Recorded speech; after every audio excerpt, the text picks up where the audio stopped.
नमस्कार दर्शक बंधु मुझे पुनः आपको स्वागत कर नुआ भिडियो आज आम यही भिडियो जाना भूल जदि आपण मैंने आपणकर पीएम किसान योजना रे रिफंड मारदे ताहले आपण कौन करेंगे जहाद्वारा आपण सब किस्ती पाइपर। भिडियोटी आरंभ करने पूर्व आपन को कही रखुच्छी जदि भिडियोटी भल लगे भिडियो को निहाती भाव में छोट लाइक करने।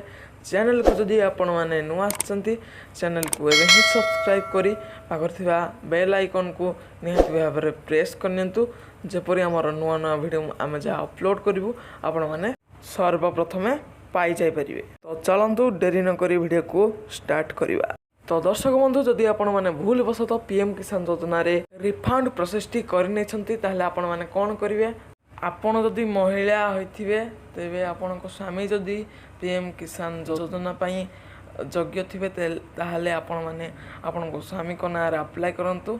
जदि आपण मेल ताहले आपणको स्त्री जदि योग्य अछंती तबे आपणको स्त्री नाम अप्लाई करो। एही रिफंड प्रोसेस पाई कोनोसी अपडेट आसी नथिला एथि पाई डिस्क्लेमर मध्य मु डिस्क्रिप्शन बॉक्स रे दे देछि।